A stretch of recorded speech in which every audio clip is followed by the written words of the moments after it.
Hey, hello, how do you do? Shady Doorags here. As a very pink and secretly evil lady once said, it's always best to start at the beginning. We're going to start this Justice League series by reviewing the first episode, Secret Origins. Rightfully so, Secret Origins is a good place to start, as it pretty much embodies everything that makes Justice League great. I should note that this episode will probably be a lot longer than the rest of the ones in the series, since it gives me the opportunity to talk about the opener as well as the show as a whole. Just the title alone is enough to start a conversation. Secret Origins? If a comic book fan was watching this for the first time and saw that title, they might think to themselves, well, of course it's titled that way. They need to show how the heroes get their powers. But that's not actually what happens in this episode. The only characters who get an origin in this episode are Wonder Woman and the Martian Manhunter, and I don't think the title is referring to either of them. The title is actually a clever play on words on how superhero stories usually start with an origin story, but it's actually referring to the antagonists of the episode. One thing you'll notice, and you'll see this in future reviews as well, is that the titles are oftentimes really clever. Speaking of future reviews, before I go on, I should warn you that I'm going to spoil everything about every episode in these reviews. Not even necessarily in the order they appear in. This is your one-time spoiler warning, so use it wisely. The adventure here is split into 3 episodes. This is a common occurrence we'll see. Justice League did not like to rush its plots, and instead decided to split many of them into multiple parts. For these reviews, I'm going to keep the multiple parts together, but I do think it's important to establish where one part ends and another part begins. Part 1 begins on Mars, where some astronauts are doing some astronaut things. The floor collapses, and one astronaut finds a door and forces it open. We then cut to the opener. Let's take a moment to talk about this. I love this opener, and I don't ever skip it when watching the actual show. It showcases all the heroes in great ways that show off their powers. The music fits so perfectly, like it's the start of something grand, something the world has never seen before. It starts in low as our heroes are in the distance, and then as the sun comes up, it rises and rises, and really good payoff. Did it have to be CG? No, but I don't think that takes away from anything, since it's clearly separated from the show. I think my only nitpick is that Hawk Girl gets no love in this intro. She doesn't show off her powers or anything, she just flies. 5 of the 7 heroes here can fly. This tells me nothing about her.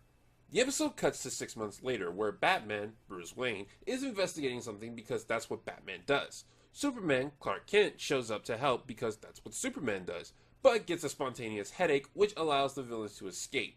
Batman continues to investigate while Superman goes to meet with world leaders. It turns out that the world is willing to disarm all its nuclear weaponry if Superman is the one to do it. Good evening. This is Snapper Carr reporting. It's been 6 months since Senator J. Allen Carter's dramatic disarmament plan was ratified. While Superman has been working around the clock to disarm hundreds of deadly warheads, public support for the plan has swelled. Superman rocks! Yeah. This is both needed for the plot and speaks a lot about how in the DC universe, Superman is treated as a god whom everyone trusts. Great moment there.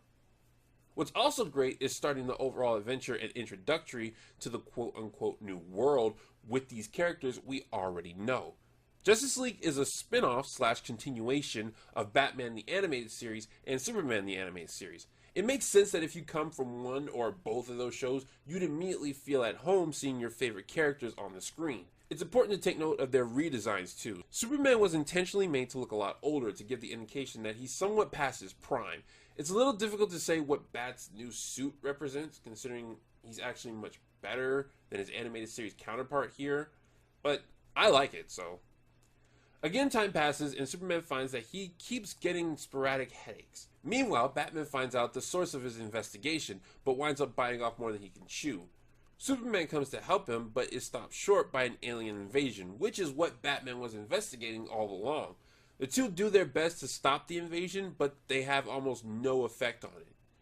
Superman gets another headache, but this time it causes him to fly off. Batman follows suit, leaving the city defenseless against the invaders. Every now and again, the episode will cut back to Wonder Woman, Diana Prince. Diana is the newbie of this world, and as I said earlier, she's one of the few characters whose origin is actually explained here. We find Superman and Batman at a military base. Superman breaks out a Martian who says he's here to help with the invasion. I came to warn you, but I was captured and imprisoned here. They wouldn't listen. Big surprise. I sense you do not trust me. Perhaps this will help.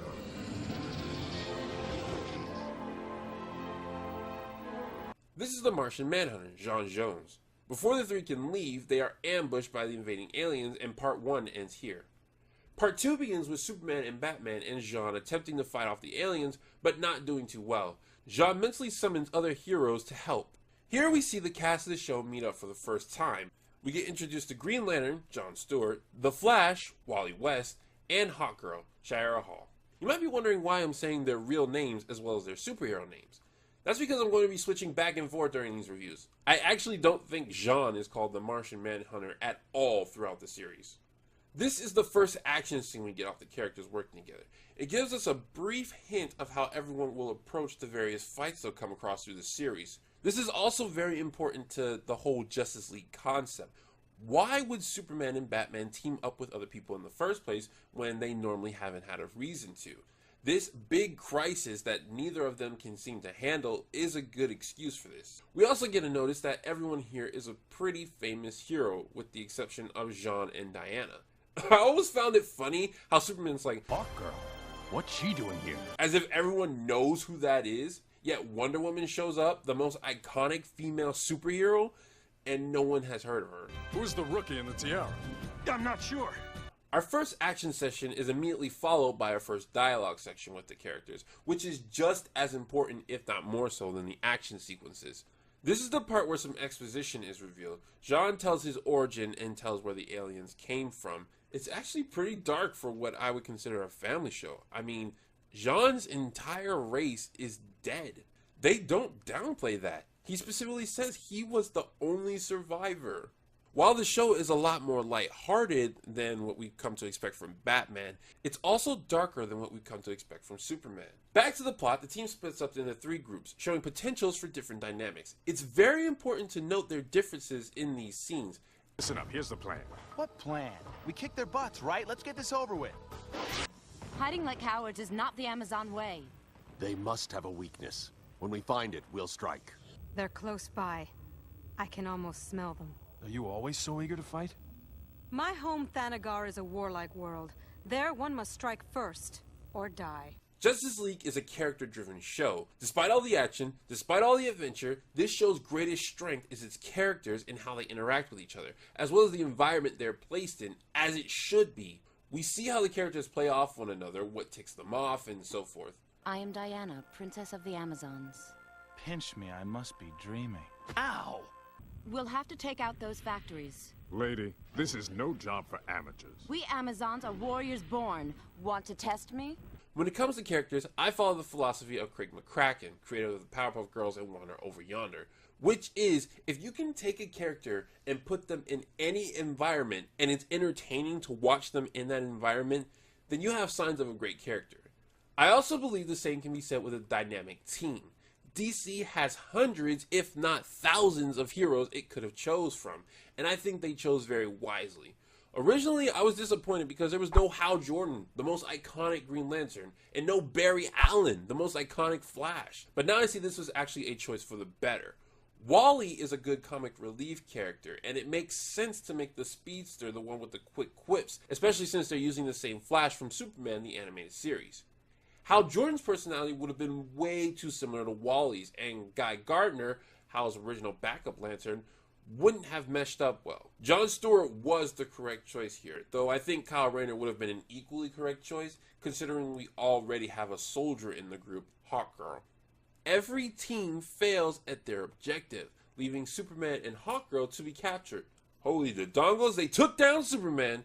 Surely these must be the fiercest of foes. Green Lantern also gets brought down mid-fight.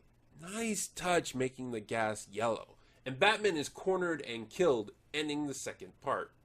The third part begins with the panic of the world showing its descent into chaos.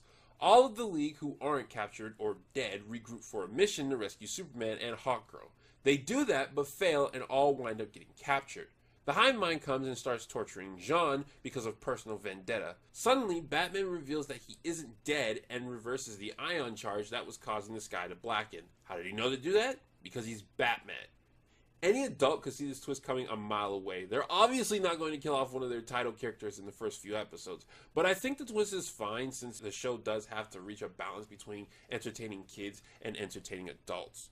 What's important is that the twist is believable, and it is. We never saw Batman die with our own eyes. We know Jean has mind powers, and we know he's been monitoring everyone's safety from a distance. The twist that the aliens are weak to sunlight is also pretty obvious given that hint we had earlier, but again, I don't think it hurts the episode, only balances it out. The Justice League begin to break free. This is definitely my favorite part of the episode. Very subtle way of reminding the audience that Superman gets his powers from the sun. I also like how Superman is the one to say, Not without them. that's very important to Superman's character. When you can get the little things right, they pile up to something big. So the League teams up and uses the aliens' weakness to defeat them. They clean up the rest of the planet and the danger is over.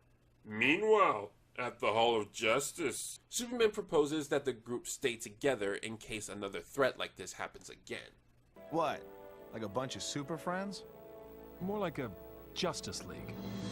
The League agrees, though Batman says he's not going to officially join. Which you might pass off as a joke, but is actually very important to his character of being a loner and not letting others dictate what he's going to do. And the episode ends. I can't say this is the most exciting episode of the series, but that's okay because it does its job, which is to introduce us to the show. We now know our characters, world, and atmosphere really well, which further episodes can delve deeper into later. Other than one scene where the animation doesn't look like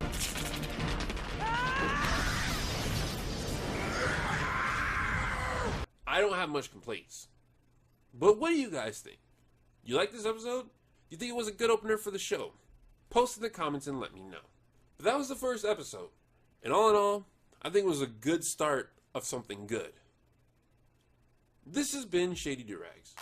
So long, farewell, I'd just say goodbye.